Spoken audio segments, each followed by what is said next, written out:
Okay, hi everybody. I'm Kathy Bratton. I'm the collections manager here at the Greystone Society. And we're here tonight to listen to Bob Ford. When I first started hearing about this exhibit, everybody told me, you've got to talk to Bob Ford. And I went, and I could have stayed there for 3 hours listening to Bob Ford and been totally happy. So we are lucky tonight to have him to share some of what he has gathered. He has gathered a lot of the stuff that's related to World War I, but he's not only preserving the stuff, he's preserving the stories that go along with the stuff. So that's the important part. So without further ado, Bob Ford.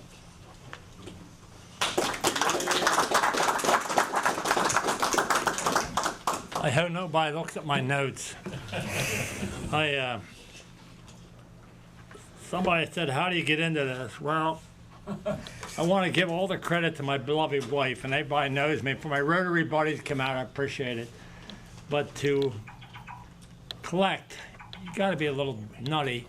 But you know, good, serious collectors never jump off of bridges because they love what they have and they enjoy collecting. And when I started collecting coins.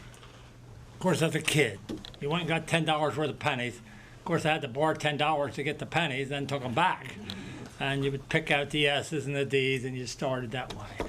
And I stayed in coins a good while. And then I found out my great-grandfather, Captain John Wesley Ford, was a captain in the Civil War from Honeybrook. Of course, he died in 1919, long before my time. But he had one of the great military careers you could believe. He was in all 4 years plus. But when he came home, he had another problem with children. He had 18, and he had 3 wives, another relative sitting in the back. And what it did, it really kind of messed up the family tree when you're trying to research it with all them children. Sounds like But tremendous military career, and we live in people knows where Ford's Greenhouse is up there. I guess I get that nickel plug. And I tell everybody I was born in the house in the front, and after about 20-some years, this pretty little thing comes along. I get married, and then we moved in the apartment, 7-room apartment in the back for 57 years, raised 2 wonderful children and some beautiful grandchildren. And then what happened, she said with her beat up, why don't we go back into the house where I don't have to climb up and down the steps? So we moved back into the house as Warren said, don't tell me I ain't been around. I've been 50 feet in my life. Exactly 50 feet. And it was just, this is how, and of course, hard to find Civil War. And I was very fortunate to get as much Civil War stuff from my great-grandfather as I did. I found it where you wouldn't believe it, all beat up and houses, everything falling apart. And I worked hard at everything I do. I work hard at it. And I was very fortunate to get as much as I do of his stuff. And it was just then, but I couldn't get anywhere. And then Civil War guns and stuff, they were so expensive. And you know, you're a young, struggling greenhouse man and trying to make a living. You didn't have money to spend $50,000 for this and $5,000 for that and $2,000 for this. So World War I was just starting. This was in the 60s, late 60s, and I got into it really heavy. And when I get into it, they took a uniform like this, and I know Kathy likes this story, and what they'd do, they took the patch. They didn't care about the uniform. They just cut the patch off, threw the uniform on the floor, and hoped somebody would want it at a gun show or wherever they could get it. They didn't care. They didn't care if the guy won the Congressional Medal of Honor. They didn't care. It didn't bother them. They just wanted that patch. And I thought, you know, this is one of the most stupidest things I ever think of. Why don't we find the history? And I'm one of the first, I think I am the first that ever done this, really collected uniforms with a history. And then I get into it and it gets carried away. Well, then I figured, why don't I try to get every division? Well, there's about 50-some divisions, and 59, 50, whatever. And of course, the blacks are hard to find, but I do have them. I have all of them identified. There's nobody in this world, I don't think, has every division identified. The reason is because the 9th, 10th, 11th, 12th, 13th, 14th didn't go overseas. And most of them didn't have patches. But when they seen the guys coming home with patches, of course, they wanted their patch for them, so they would have them made and put them on their coats. And I've been fortunate enough to get them. Took a lot of hard work, but it was just the way it was. I might as well tell the story about the patches, how they started. This is the 83rd Division, Wildcat. And here's a letter where is it? That this is almost, to a collector, this is almost like $1 million. This guy in 1972 is telling how him and his buddy on the way over decided how to make the first World War I patch and put it on uniforms. So the one guy made it, and the other guy, one guy designed, the other guy made it. And they got them, all the guys on the ship. So a little guy named Johnny Pershing went to go over there. What are you doing? Take them off. That's the most disgraceful thing I ever seen, to ruin a uniform with a patch. Well, there was so much uproar about this. Eventually, of course, everybody got them. So, but this thing, I got this uniform from a guy, and this is a letter writing, telling how he made the first patch, and signed it. And I think this is just like gold. I have it in a frame, but I took it out to bring it because it's so much. But this is where the first patch ever came from, which is, I think, you know, history. And when we get collecting, I just think it was wonderful that this would happen this way. And I was just pleased. Of course, your uniform, just, everybody says, that's an honorable discharge stripe, the red one. He was overseas over 6 months, okay? If he's wounded, it'd be on this side, one. And of course the buttons were, he was infantry. The 83rd, I think, was somewhere out in the Midwest. I'd have to look them up because everybody's from different parts of the country. They were National Guard. There was the 1st Division to the 19th Regular Army, 26th to the 42nd National Guard, draftees for 76th to the 93rd. So that's how they were. There was no indication of rank? Yes, over here, but this guy was a private. He didn't, yes, I'll show you, there's rank. Oh, okay. They have labels to show you where the uniform was made. Yes, most of them are in here where they were made. They were issued, but these are issued uniforms. I talked to a widow, and I got her uniform from her. She said, my stupid husband, coming home from Germany now, he was a hero, kinda, and she said, can you imagine? He spent $60, every cent he had to get a special uniform made. We come home, we didn't have a pot to pee in, let alone, and that's exactly what she said. And can you imagine, he spent $60 for this uniform, and what happened? He come home, wore it one time, and it's up in the trunk. But I got it out of that trunk.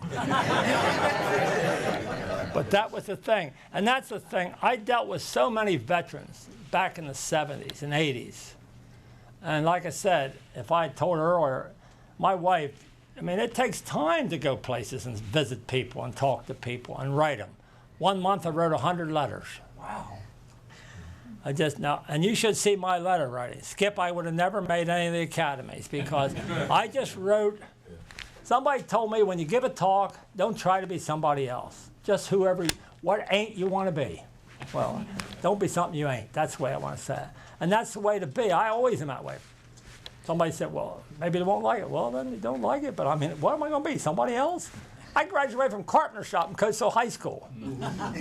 And what was my major subject? Hall standing. I got to tell this joke right, Dottie, quick. I always tell a joke. We're in New Holland, and this is the greatest thing ever. This young kid, and I don't know whether any of you guys ever walked to it, seen a person you know is so intelligent. I know I can't carry a conversation with this guy because he don't talk about any normal stuff. There's a kid about 16, 17. I said, where do you go to school? And he said, oh, I have a Rotary hat. That's how it started. He said, my granddad's in Rotary, been in 60 years. I said, we got a guy 50 years, and he's perfect too, but 60 years is a long while to be in a Rotary. And I said, I've been in 46 years, and I'm very proud of it. And we got talking. I said, what did you get taken up in school? And he told me all these major subjects he was taking. He said, what did you major on in school? I said, hall standing. And he looks at me real serious. What did that qualify you for? And I said, girls, I guess.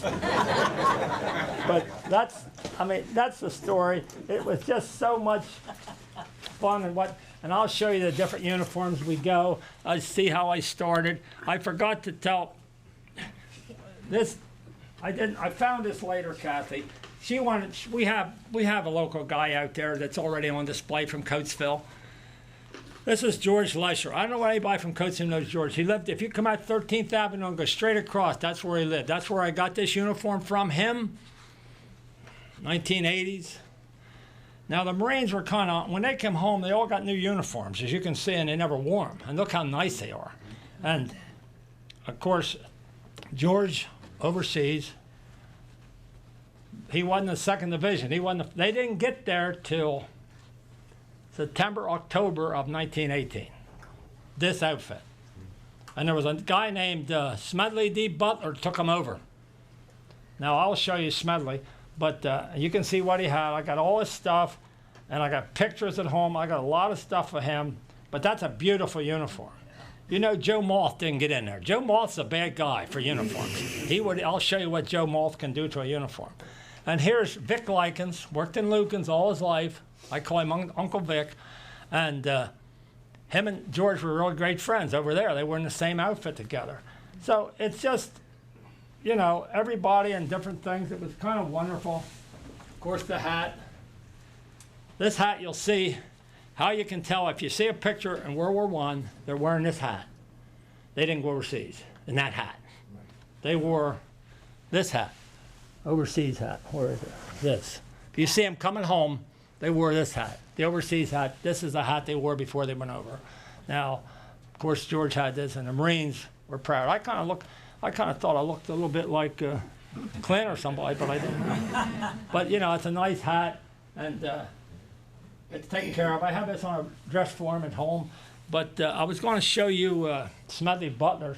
I'm messing up your thing, buddy. I'm sorry. Smedley Butler was from Westchester. I don't know whether anybody knew about Smedley Butler or not. But Smedley won 2 Congressional Medals of Honor. Turned down the 3rd one. He was a crazy man. You got to be crazy to be a fighter like him. I knew his son Tom. In fact, he did a little lawyer work for me. He was in Westchester, lawyer, never married. And luckily, I got in the house. And somehow people trust me, because a lot of people ain't going to let you in their house. You never seen so much military stuff in your life.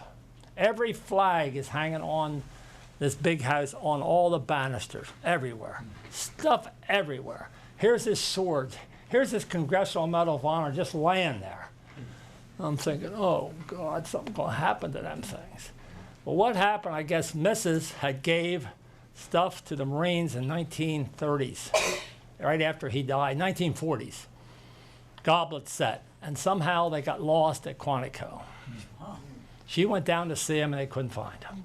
Now she's not happy with the Marine Corps. But I guess later they forgave, because I went to Tom's funeral and there was more Marines there than I ever seen in my life, because they wanted what he had left. And his medals of honor, I'm sure, went there. I never had a chance. I never even asked for any medals. I didn't ask for anything. I said, Tom, do you have any old uniforms? He said, you know, down in the cellar, there was one in the trunk. I was down in this dirt cellar. Now, can you imagine what this dirt cellar looked like? Cobwebs. Nobody been down there in years. And in a trunk was this uniform. Now, here's what Joe Moth can do to a uniform. And you know what Tom said? You take that home. If Dad seen that uniform, he would make me burn it. I said, I'll take care of it. Now, I didn't say I wasn't going to, but I didn't say I was going to burn it. I wouldn't burn that for $1 million. That is the rarest thing ever. Look at all this, look at all the medals, look at all the things. And his Marine Corps hat, which, I mean, I thought I was in heaven for a week. You know, I couldn't sleep for 2 weeks after I got his uniform, just who he was. Of course, there you see. That's two. No, I don't know where in the Marine Corps there were 2 medals of honor or wounded twice. He probably was wounded twice, but of course he was a 2-star general. And I was telling earlier, he had a little bit of he told people what he thought. Sometimes that could be a problem when you're in the Marine Corps or a bit of service, and you tell people. Well, he was giving a talk at the Union League after, well, he was a general, still early 30s, and he called Mussolini a big donkey. And that caused some problems between the Italian government and the United States. So they asked Smedley, why don't you retire today? So he retired. I think by being encouraged, you understand, by the president, and other people thought he ought to retire. But this is the greatest thing ever that, you know. Now Tom give me this, and I have a pair of his boots at home. I get down, I was kind of like a, what do you call it, picker. Every time I went down, so one day I got a hat, one day I got a uniform in the trunk, one day I got his boots, you know, never could get his blues. Oh, he wouldn't give the blues. Of course, I'd sooner, they could have all the blues I wanted. This is what he wore. And I have a picture of him somewhere here. Oh, here it is. And he's wearing this exact uniform. Here he is, wearing this uniform. And there's his 2 medals of honor. I took pictures of me with my 10-cent Polaroid camera in them days. And there's his dog tag, which is like being in heaven. And there's Smedley. And you can see, and what they did, they went overseas, the 5th and 6th Marine Regiment, not the 5th and 6th, the 11th and 12th went overseas.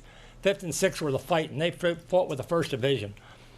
And this patch was called Camp Pontenez.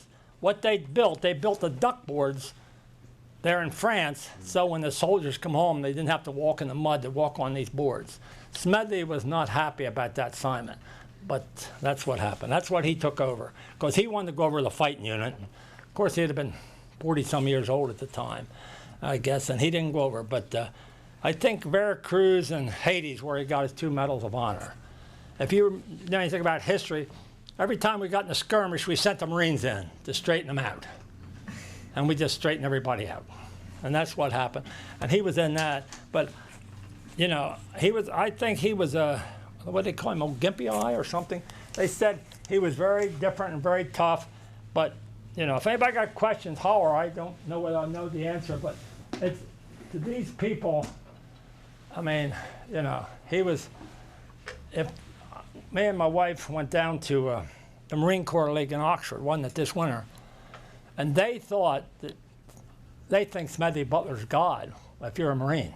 I mean, you're taught, and Jesse Poore and him and Dan Daly are the Marine gods. And them people down there thought I was the most wonderful thing that ever walked. And I didn't tell them any different. Why tell them? I mean, they bring us, you know, and I was very, very happy that they came out. But, and I had this wrap leggings, you know, they wore knickers. I had to wear knickers. Yes, sir. So you said Haiti and where he got his medal of honor? Mexico, Veracruz. Veracruz. Oh. And little skirmishes, they were kind of skirmishes, and they go in, they send the Marines in. And it was just something different. But this is wrap leggings, you know. I don't know whether any of you old guys wear wrap leggings when you went to school. I mean, where you had the knickers, and you had to wear them. We didn't wear these, but we wore knickers. I call them knickers. I hated them. But that was back in my one-room school. I tell everybody I went to Lafayette and graduated, 7th in my class. Of course, Lafayette's that one-room school over in West Brandywine. And there was 7th in the class, huh? Yeah, me. We had to figure that out, darn boy. Isn't that something? Life is tough, you know, but we have the 28th Division. There's a guy from Russellville. Everybody knows where Russellville is, right below Cochranville. This guy, I never met this fellow, but I have a ton of his stuff. I have all his pictures. His wife was still alive, and somebody gave me a tip about her. The knowing me, I looked her up, called her, and she was very nice. So I went down, 28th Division. We all know what the 28th Division is. You don't know what the 28th Division is? Keystone, our National Guard. Oh, okay. And there you look, overseas over a year, 2 Purple Hearts. He was a runner, and you can see he's well decorated. Sorry about that. Thank you. You don't want to lose that. No, I don't want to lose that. That's very valuable. This is a very early 1910, 11 uniform. It's very early, but you know, and sharpshooting medal and all those things. And really, I never met him. She said he was a great guy. I'm sure he was, but she said we went to reunions, he drank too much. I said, I can't imagine that, but that's another story. But what is the greatest thing? He was awarded the Purple Heart twice. Okay? Silver Star twice. Wow. Now, Silver Star was the third highest award you could get. Right. I don't know whether anybody realized that they were, a guy named George Washington recommended the Purple Heart during the Revolutionary War. You know what day it finally came out? In 1932. That's how long. The medal didn't come out to 32. Now these guys got the certificate. You'll see the certificate in World War I, where they were awarded the Purple Heart, but the medal didn't come. Now in World War I, everybody on the back will have a name, will be named. Early World War II, you'll see names. Then afterwards, they don't. And there's a serial number on the back of every World War I. So if you're a collector, that's something to know, because these things are very desirable. So there's medal collectors. Of course, the Silver Star has his name on it, which very desirable. I mean, these people are really collect medals. I never, like again, I didn't collect medals. I collect history. I want to know who did it and what they did and why. It was great. And the Croix de Guerre, we were talking about the Croix de Guerre. I was telling her about it. You know, you've got a Croix de Guerre from Houston. Stuart Houston got the Croix de Guerre. But I said, don't get too excited, because I think France give a lot of them out. But that's fine. They seem like a lot of guys. If you did anything, you got the Croix de Guerre. Now this here I showing people has nothing to do with World War I. She's a friend of mine from, anybody ever been downtown Compass? And the only reason it's sticking there because I didn't take it out when I left it. I should have. Hershey was her, I'm trying to think, Esther Ann was her first name. She played with them women's professional baseball league after the war. What a great lady, what a great lady. And she only played 1 year because her mother said, if you don't come home, the guy you're engaged to is looking at other girls. So she didn't play anymore after that. Where did she play, Bob? Granite City, I think. Where was it? I think it was Granite City. Granite City out in Illinois somewhere. Most of them are out west. I talked to her many times about it, but her husband didn't, when I was there, if he was there, he didn't want to talk about it. He didn't want to hear about her, what she did. He was either jealous or didn't want to, and he was a great guy, great welder, saved my greenhouse 3 or 4 times. But there's a lot of this kind of stuff you want to look at. I mean, I got stuff galore. I mean, he brought every paper, everything home. I got tons of his papers at home, which is wonderful. But to think that he got home, he was a runner. They said, what did he do? He was a runner, so he was running messages, and he was getting himself shot up and getting 2 Purple Hearts and wounded. So it was tough, you know, very, very tough. I got This would be wool uniforms, I guess. wool, but luckily she kept it in a cedar chest with mothballs. Would they wear wool all year? No, they had summer They have uniform. that light They had a white. summer uniform, and I don't have any here. They were real thin, you know, light brown, just like the World War II, but they were light summer uniforms. But they were over there. I'm sure they wore them on their way over, and I doubt if they probably wore them all the time because they probably didn't have nothing. They didn't have, you know, you're over there and you get there. 28th got there late, and boy, did they get their butts kicked.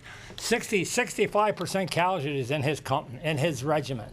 There was 109th, 108th, 109th, 110th, 111th, 112th with the regiments, 4 regiments, and then have artillery. And 65% either killed or wounded in his regiment. That's a lot of guys for all the longer they were there. It was bad news, and you can't imagine what it was like. Everybody says you got to have a little humor with your talk. I guess I've already done that, huh? But this letter is from World War I. Now, you just take it with a gist. This is 1918, France, somewhere. Mother's writing her son. Dear son, I'm writing this slow because I know you can't read fast.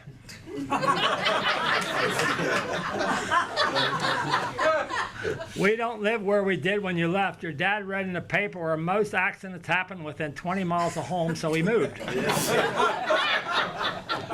I won't be able to send you the address because the last family lived here took the numbers with them for their next house so they wouldn't have to change their address. I think these people lived up in the Welsh mountains. This place has a washing machine. First day I put 4 shirts into it, pulled the chains, and haven't seen them since. It only rained twice this week, 3 days the first and 4 days the second. The coat you wanted me to send you, your Aunt Sue said it would be too heavy to send in the mail with them heavy buttons, so we cut them off and put them in the pockets. We got a bill from the funeral home, said if we didn't make the last payment on Grandmom's funeral bill, up she comes. That's how you used to get money in the old days. About your father, he has a lovely new job. He has over 500 men working on him. He's cutting grass at the cemetery. About your sister, she had a baby this morning. I haven't found out if it's a boy or girl, so I can't tell if you're an aunt or an uncle. 3 of your friends flew off the bridge in a pickup. One was driving, the other 2 in the back. The driver got out. He rolled down the windows from to safety. The other 2 drowned. They couldn't get the tailgate down. Of course, they didn't have caps on their trucks in them days, remember? Your Uncle John fell in the whiskey vat, and some men tried to pull him out, but he pulled him off, so he drowned. We cremated him. He burned for 3 days. Not much news this time. Nothing much happened. Right off, and love, Mom. I was going to send you some money, but the envelope was already sealed. Love, Mom. So I thought that was pretty humorous,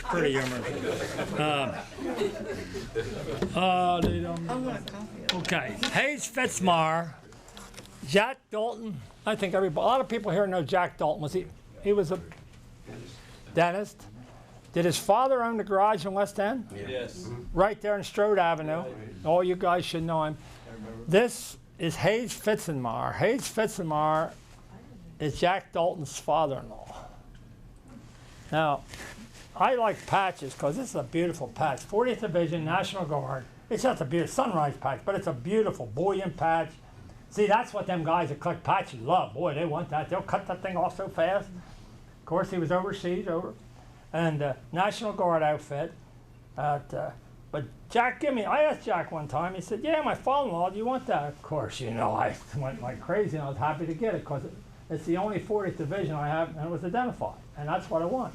And I got, which is great, I got some other papers home.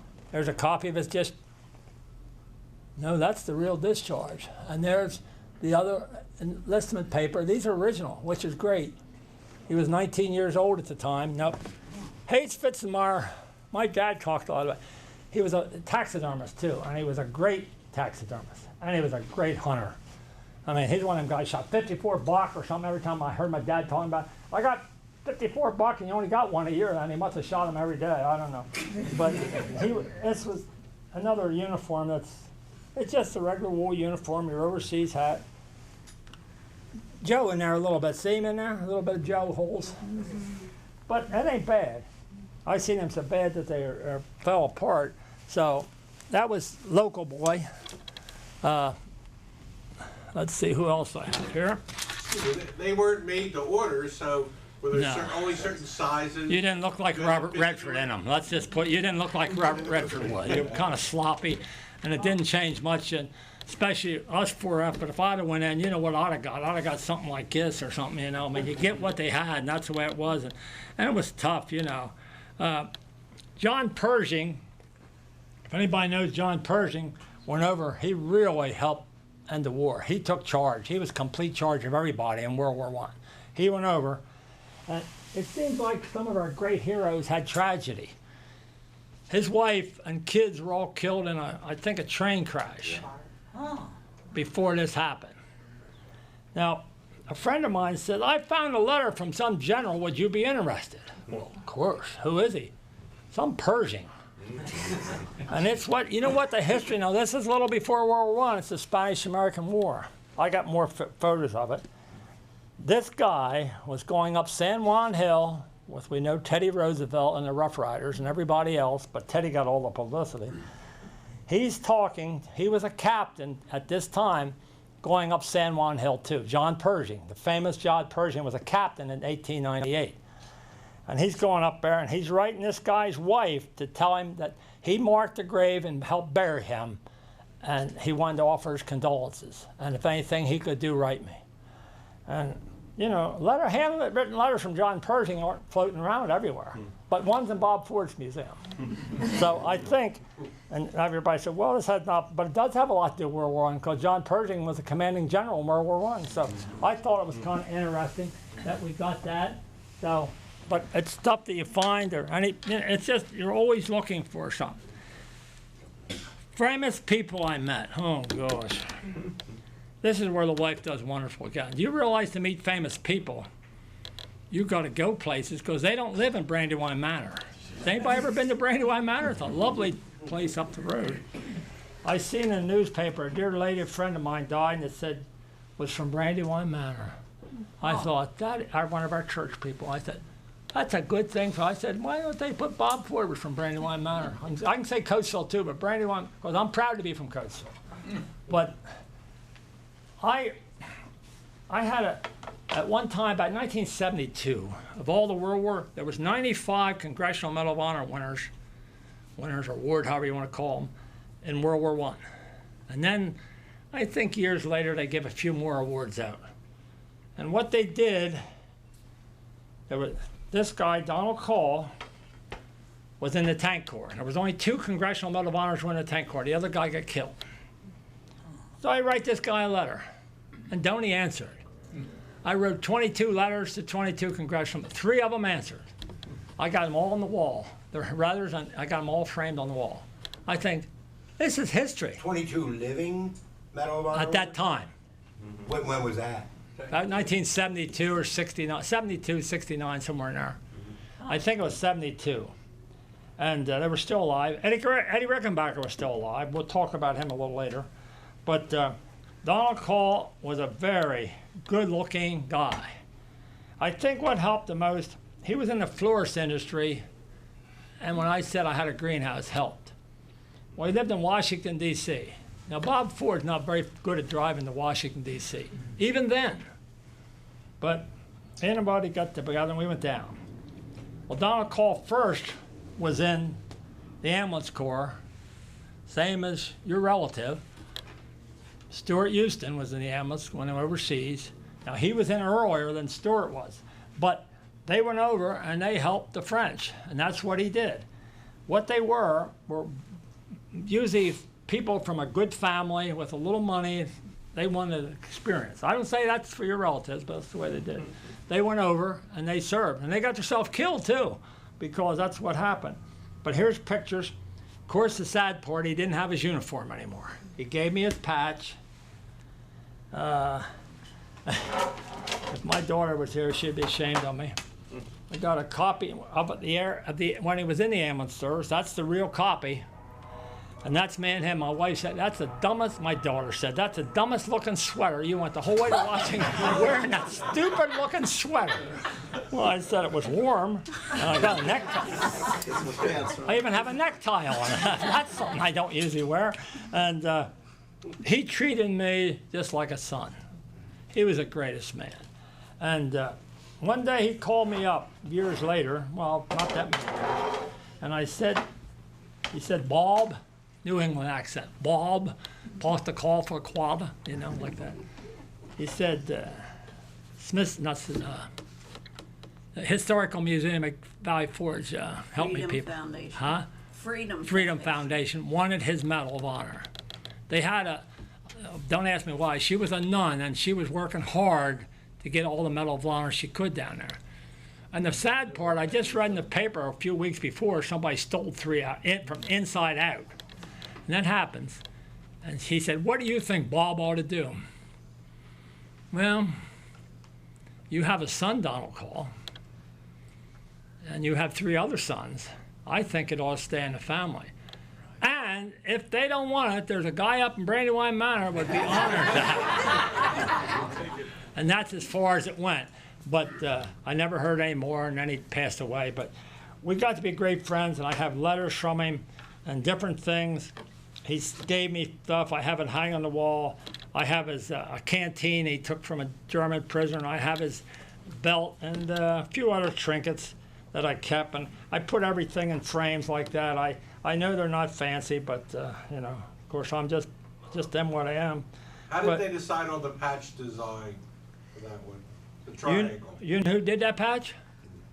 George Patton. He designed that patch. He was a World War I. He was ahead of the tank corps in World War I. You know why he was mad? You know what Mr. Eisenhower was doing during World War I? He was out of Gettysburg training guys and a captain training the tank corps over there. And he was over there fighting. Right. So, of course, Patton always had a problem with his mouth, you know, and I think I got him in trouble. But he designed the tank corps, which is kind of good. It's a great patch. What makes it so great, it's his, and he gave it to me, and I know he gave it to me. And I have letters that he wrote, different things. And at home, I got the invitation for the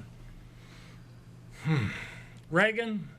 Help me out. Reagan and who run with Reagan? Reagan, the first one would have been Nixon? Bush. Reagan and Bush. To the inauguration, all the Congressional Medal of Honors till this day for the presidential thing are invited, and they sit in one block. And he said, my trouble, I'm 86 years old. He said, it's too cold to go out there and sit. He said, I'm not going, and he lived in Washington. I'm not going to go. But that was the thing that, you know, I think really made a difference. I thought it was really great. But that's one of the great men I met. And then the craziest thing, there was a guy named Arthur Ray Brooks. I found out about him. I wrote him. By God, he answered my letter. First mistake, I guess. I don't know. We got to be good friends.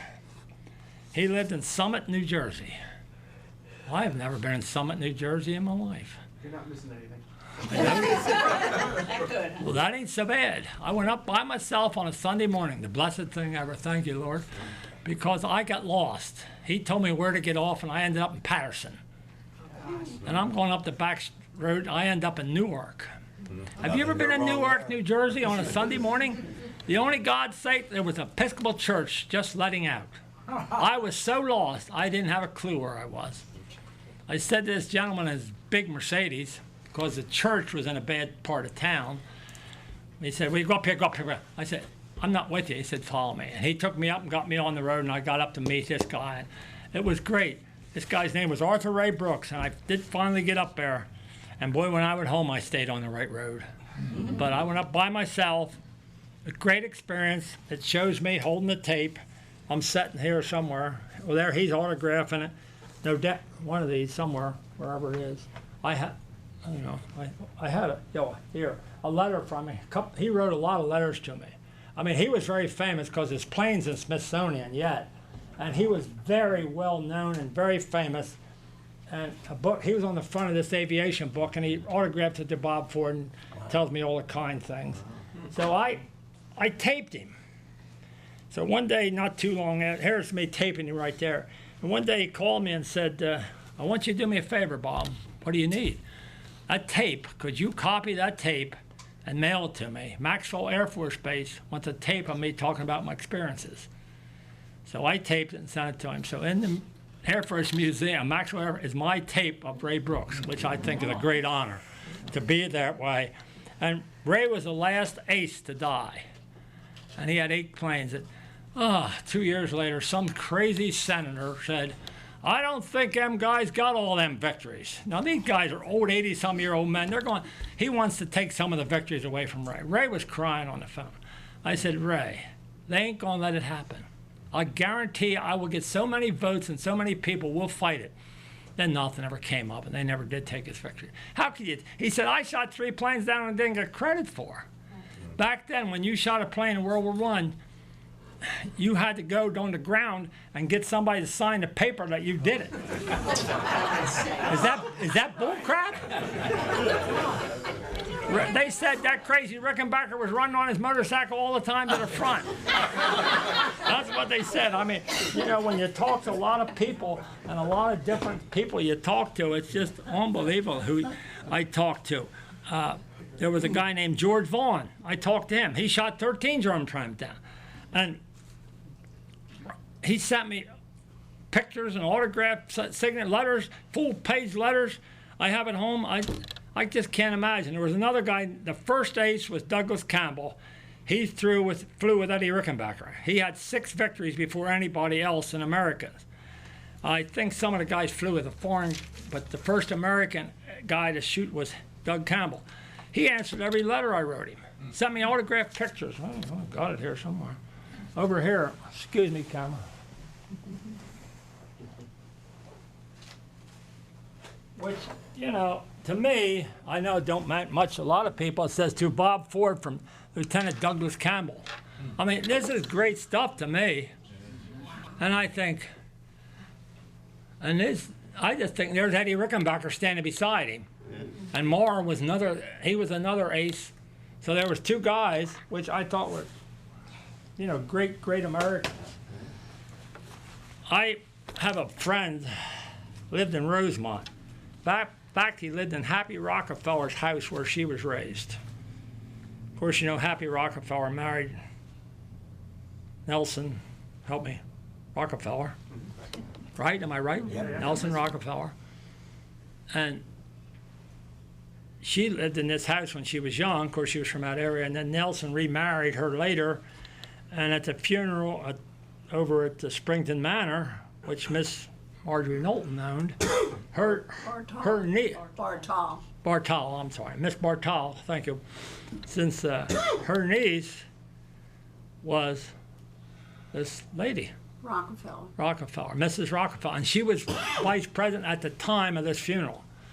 And of course there's people there. And when I came in, they thought I was the nephew. And I'm sitting right between her and her daughters. I'm looking around. If you ever went to a funeral in a house, you're somewhere else, and then the dumb people are way out there somewhere. And when they looked at my people from Manor, looked at me, what's he doing in there? Well, what happened? I just got placed wrong. But I did say, but it worked out. But anyhow, these gloves were from this guy, Navy pilot, that flew Capronis in Italy. I got them down to meet him, just like my grandfather. Treated me wonderful, very, very wealthy. But his wife was upstairs, didn't know who she was. It was the saddest thing ever. And I would help him. And one day, Bob, how about you taking me down to the Union League? There's somebody talking. Now, I'm going into Philly and taking him to the Union League. Now, that's a good thing for me to take somebody into the Union League. But this was back when I did drive around. So we went in, and he was great. And he had these gloves. He's out there changing his oil in his car. I said, ain't that your aviation gloves? Yeah. I went home and bought him the nicest pair of leather gloves you ever seen. And we exchanged gloves. Because I thought they belonged somewhere else. But I want to show you what 100-year-old gloves look like. Do you think gloves today is going to last 100 years? Look at them gloves. And of course, you know, isn't that a great idea? Great idea. Clip it up if you want to. British made. What, for 100 years old? I don't think our stuff's going to last like that. And I have all his stuff. I have a lot of his stuff. I have his flying helmet. I have his flying coat. I got his Navy uniform. He was a Navy pilot. And his grandfather was a hero and got killed in Civil War. So it's just unbelievable, the stuff that you do find. But I worked at it. It took time. A lot of telephone calls. But you know, back then it was a great thing. You can't do it anymore on the telephone. I said a guy lived in Seattle. Just say Seattle, Washington. Joe Blow. I called up. I have Joe Blow living at 426 Chestnut Street. No, we don't have him. We have him living at 455 Maple Avenue. Well, that was his address. So then I got, and then I knew who to write. Yeah. I knew where he lived. That's kind of sneaky, ain't it? But that's the way it goes. But, you know, you did what you had to. But this guy was from, this fella here was from the main line. And I found out about him, like I always do. And his niece was very nice, very different, but very nice. Now, he doesn't have a uniform on because he got killed. He got shot down over Germany, and his observer, which I'll talk about in a second, was in the back seat. He got shot down and got killed. The observer got shot and got wounded, but not bad. And this is a metal wing, so anybody collects. This is like gold to a World War I collector. It's a metal wing, means he would have had a bullion wing or pin on or sew on, probably a sew on. And this is the rarest wing I've ever, this is a Prince, he went to Princeton Cadet School. And this one guy I'm talking about, he was there. I have never seen or heard of another one. Some guy came and offered me an awful lot of money for it, so I guess it must be valuable. Of course, I did not get rid of it. And this is Worcester Morris. Well, Worcester Morris, when this guy flew in the 12th Air Squadron, and most of them were numbered, and I had this fellow that Cassius Stiles, but I found out, I talked to a guy in California that was the head of the reacting groups, and people knew it. He was a World War I guy, but he was getting all the old veterans together. He said he's still living up in, I forget, some little town up in California. So I get on the phone, do the same thing. You have Douglas? No, I don't, but I got him at this address. So I call and he answered the phone. And I have 4 of his uniforms now, the Observer. He didn't get killed then, but the saddest part, he crashed twice after that. After the war, he stayed in. He ended up a pilot. 2 of his observers got killed, and he lived. And his wife got killed in an airplane crash with her 2 children. Now you talk about a tragedy to a guy. And I said, well, how did you ever manage all that situation? He said it was hard, but he said, I went and joined the Indians. There was an Indian tribe up in there, and he learned to shoot a bow. And I was supposed to get one of the bows and arrows, but he passed away, and I never did. And the bows are in Smithsonian. I understand that's how rare these bows he made, homemade bows. And my son would have went crazy because he's an archer. But he gave me everything. But kind of the sad part is when he passed away, his wife, I kept talking to the wife, and he remarried, and she said, there's a painting of him in his uniform way back in World War I or II, I mean between the wars, that is to go to Bob Ford. I said, well, maybe we could get that shipped now. Well, I'll think about that.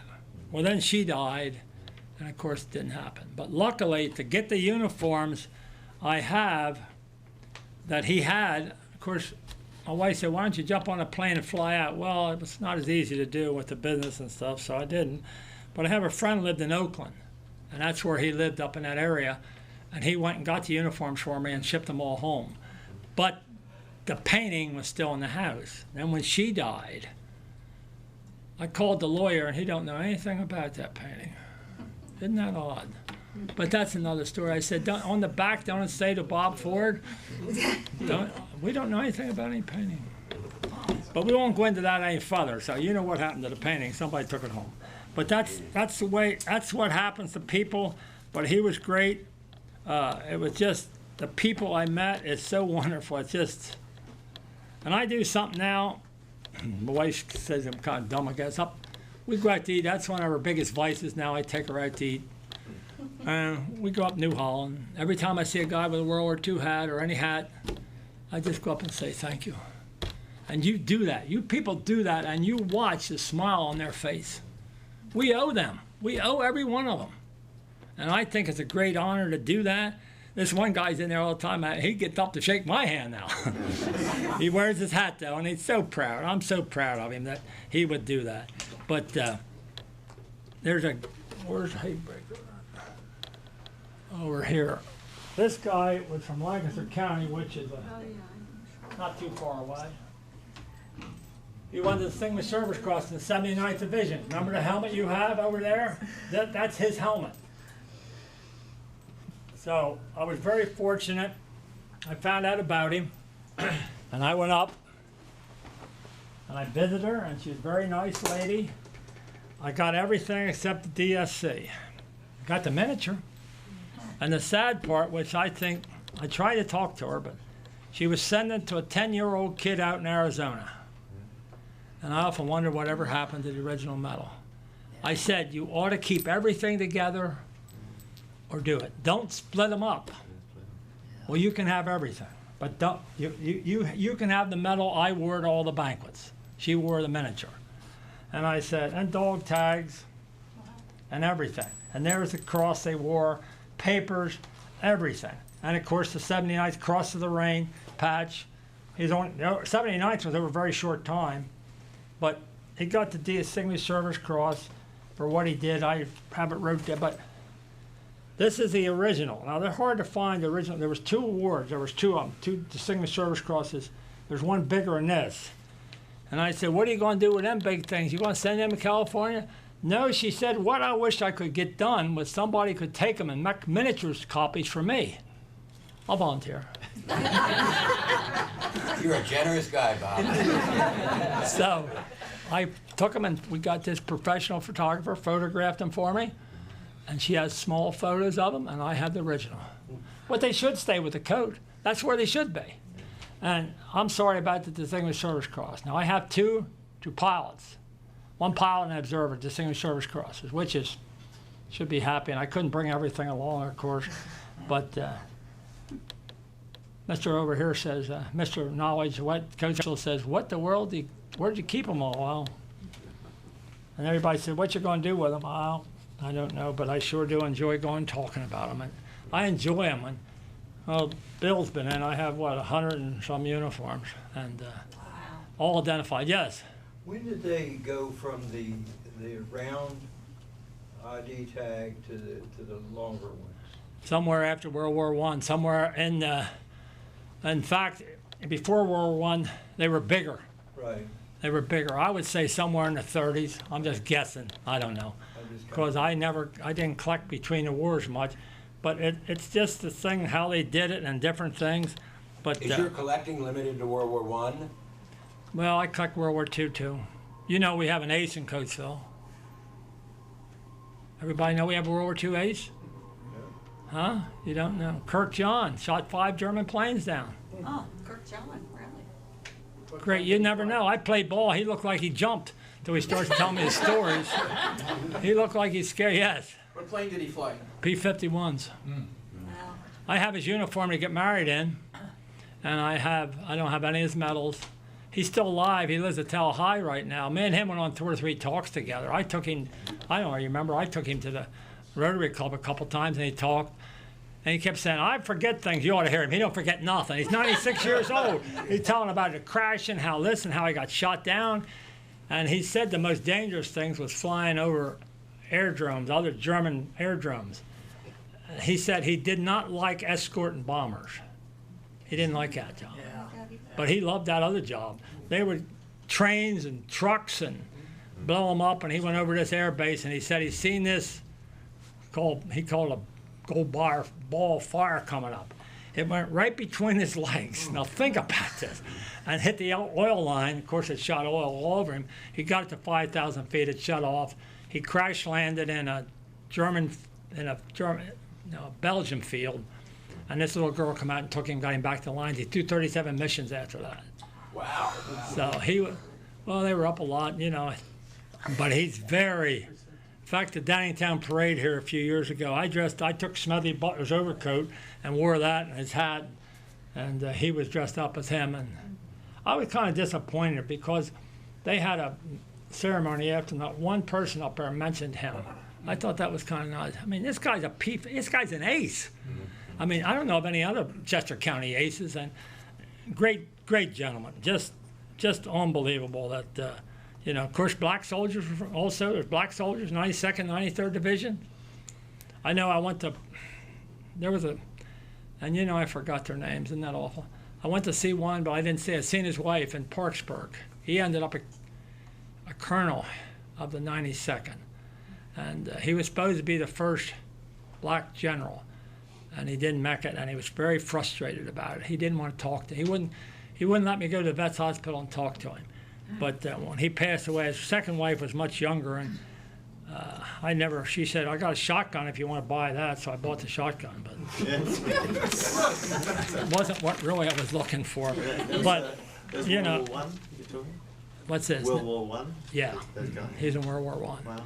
And his brother was in World War I too. Yeah. And that's one thing, I think I got dementia because I can't remember names as well as I should. And you know how many people I've met and the business and it'll come to me about 3 a.m. tomorrow morning.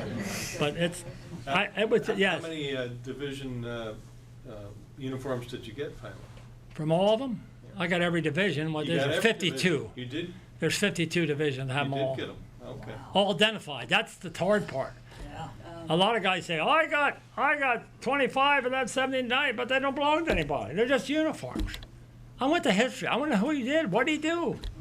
I mean, how good was he? I mean, what did he do for, after the war? I mean, anything, just be happy and know people. But I don't know anybody knew Jack Kelly. You know who Jack Kelly is? Grace Kelly's father? Yeah. You know what he did locally? I don't believe this. Besides row on the Schuylkill? He rode. What did he do? Rode on the Great Schuylkill. rower. He built the VA hospital up here in Coatesville. He was a head contractor. Really? So they tell me. Grace didn't tell me that, though. I didn't. You're not in speaking terms. But of course, Jack Kelly was an Olympic rower, the son. And of course, we know what happened to Grace. She shouldn't have went foreign, should have stayed in America.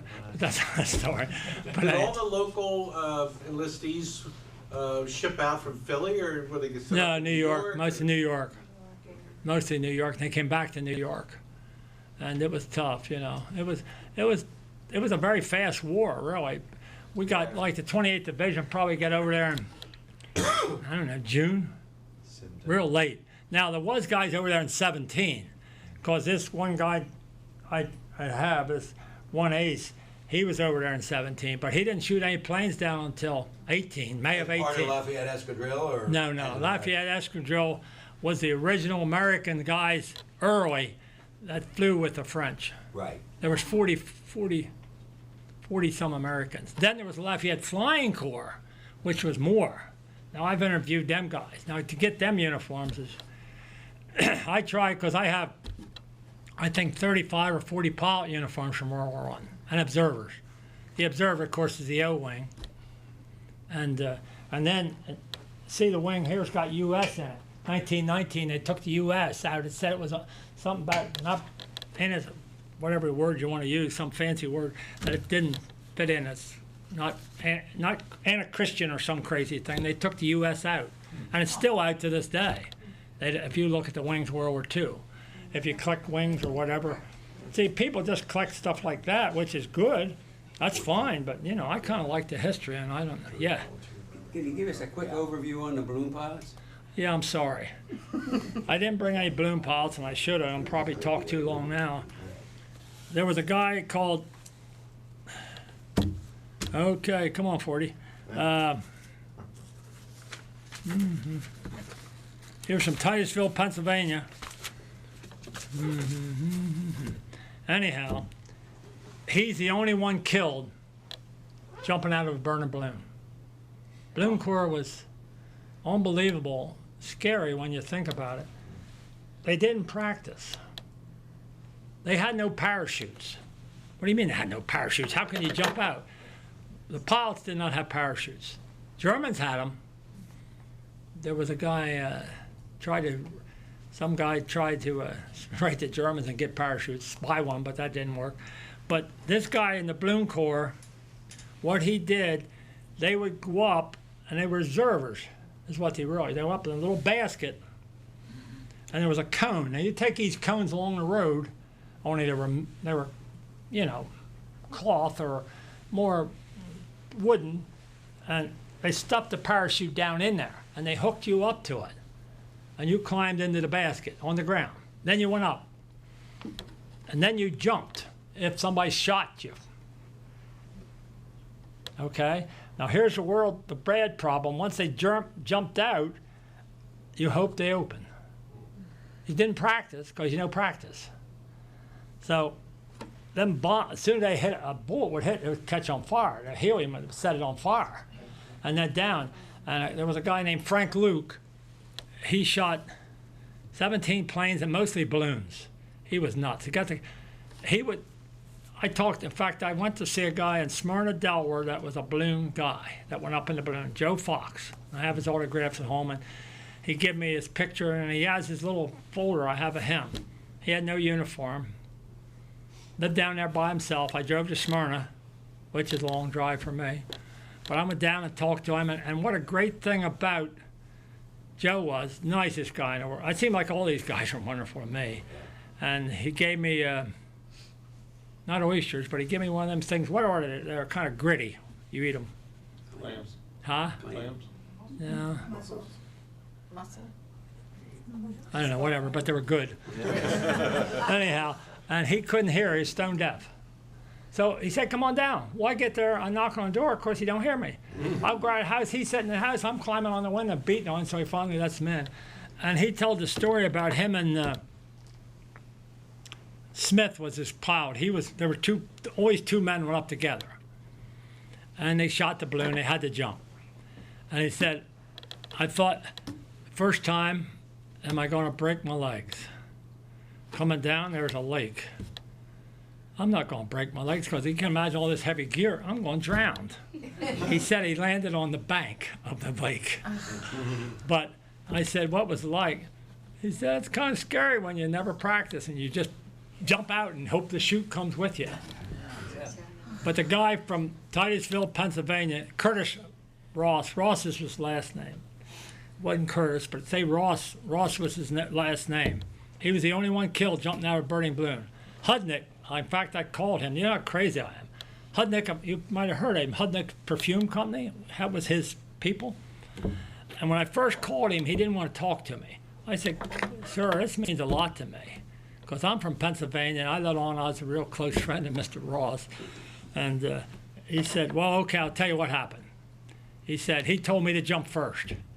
So the balloon was, before he got out, the balloon landed on his chute. And he got killed. And he's buried overseas. His mother, which I have at home, the mother award, and she went home and accompanied Bobby back. And in Titusville, we all know Walt Funk from Coatesville, don't we? His son Terry lives in Titusville. He was when we went out to see him, how many, 20 years ago.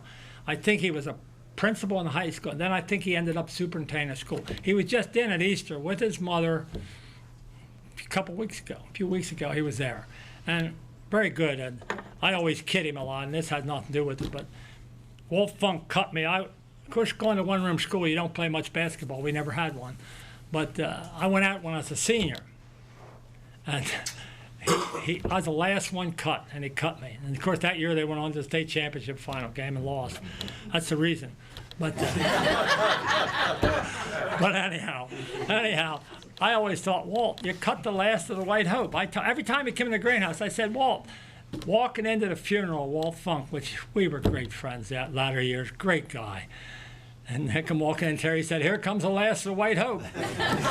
So, and he's in, this guy, I don't know whether any of you knew Terry or from this area or not, but what a great gentleman. But that's where he lives. So, and he said the VFW post is named after this Ross.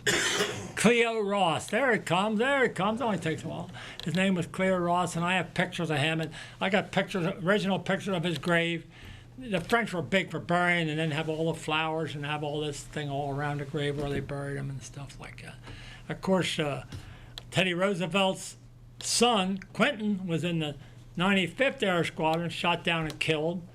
And he's buried over there. And then Teddy Jr. was a lieutenant colonel in World War I. Then in World War II, he was run up down to Normandy Beach, and he got killed or died or something. Died. And she said Mrs. Roosevelt was still alive at this time at 43 or 4 or whatever it was. And she said, I want both boys buried where they fell. So they moved Quentin, and they buried them both side by side over there. I know when they died on a training mission in Alaska. Who did? Roosevelt. He lost 3. Yeah, right. So they had, it don't matter how famous you are, you can still have a lot of tragedies in your family. But the balloon Corps, it wasn't something I wanted because I don't like it up too high. When you're tall, that height bothers you. But it was different, it was just, but collecting, I don't know, I enjoyed it. I haven't done a good World War I talk for a while. I've been doing the civilian conservation. I do aviation, a lot of aviation talks. People like to hear about aviation because I met some very famous people, I think, and they all were great to me. And I just enjoy going to them. It was great sitting in the house talking and taping them.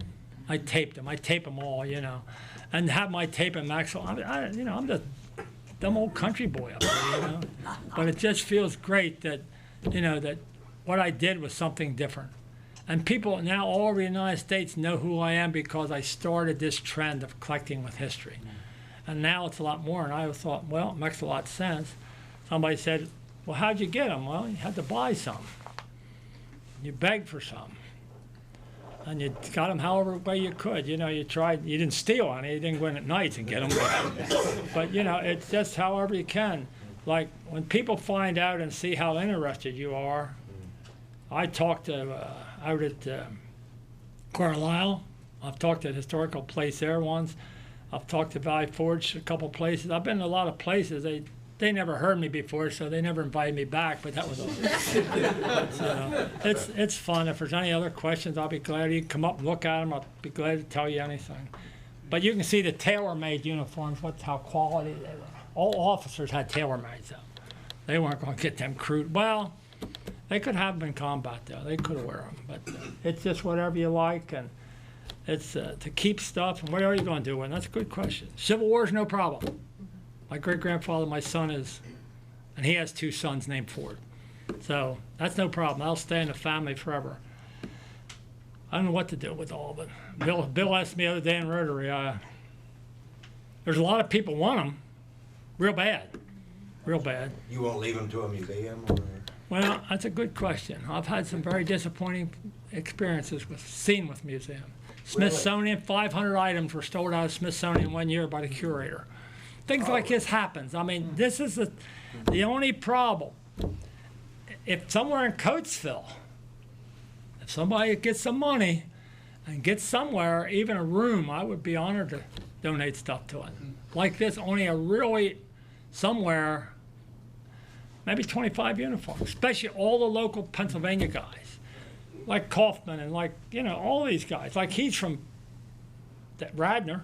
I mean, these are all local people. I mean, I don't know. This guy's from, I say Russellville, from Cochranville. I mean, this is local people.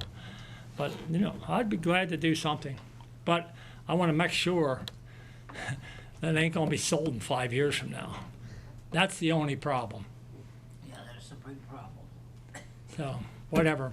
But I appreciate it. I'm glad. I hope you You were enjoyed going to it. tell us about Eddie Rickenbacker. Yeah, Eddie Rickenbacker was quite a pilot, though, quite good. You know, he only had a 9th grade education. Well, he was a race driver before the war and got very famous about Eddie Rickenbacker. He went overseas. He was Pershing chauffeur first because he was a famous race driver. And then somehow he got into training, became a pilot. Eddie Rickenbacker became really crazy. Some of the great pilots, these great pilots that I talked about, said they didn't like to go to reunions with him because he was so much against this, not communist. What was the big thing? What was Joe McCarthy. What happened in the 40s? Joe started. Oh. What did he do? What was, Anti-communist. huh? Anti-communist. Yeah, anti-communist. He was so much. They said he'd get up and they wanted to have friends and all he wanted to talk about was this. We got to do something with this and get it rid. And he said, He was anti-communist. Oh, Rickenbacker became Rickenbacker was McCarthy? very much so. And one night I was giving a World War I talk. This is kind of scary when you think about it. Rickenbacker had died, and on the way home in the radio boat, they said, Mrs. Eddie Rickenbacker committed suicide tonight. Now, isn't that a sad story?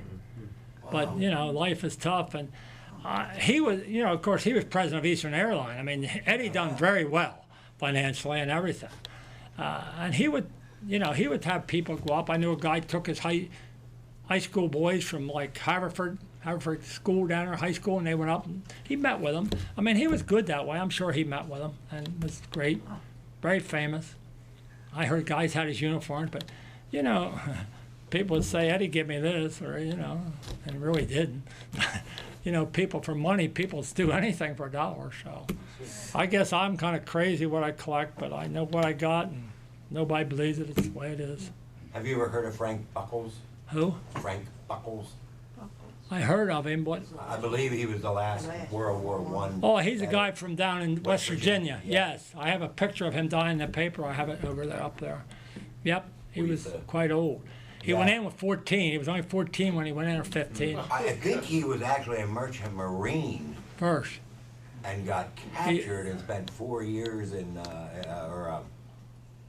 actually, before the war, he was captured as a merchant marine and kept, and then he was part of the military, and when he came Right. out, he had a nice little tidy sum of money and parlayed it into some pretty cool stuff. Yeah. He had his own bank and farm. I don't know when the last World War I veteran from Chester County was. I don't know. I think Frank should was know on. that, but I don't think anybody Well. kept track of it. But you know, there was like, the World War II guys are dying very fast because Yeah. you got to be 90 something. I know when I was in 8th grade when the war was over about, so I remember it was kind of tough, you know. That one-room school was different. We had all them drives to raise money, mash cans, roll foils, had everything to raise money for the war effort. I never forgot the day the war was over, and I guess it was Germany, I don't know which one, but the neighbor had a flatbed truck, and come on, you guys, and he got a big flag, and we were holding it, and went up 82. When I come home, I got the whooping of my life. Old man said, you fought for that truck, you get killed, you dummy. So that's the way life is, you know. Life is tough. But, you know, I've always been proud to be American. I was 4F 3 times, so I went down to Philly, they sent me home, but that's the way life was. I was a little beat up then, but, you know, whatever. And it was peacetime. They didn't need me. It was nothing going on, 57, 58. But life is different. I enjoy every minute of collecting. I hope you people enjoy a little history. Well, thank Yeah. you.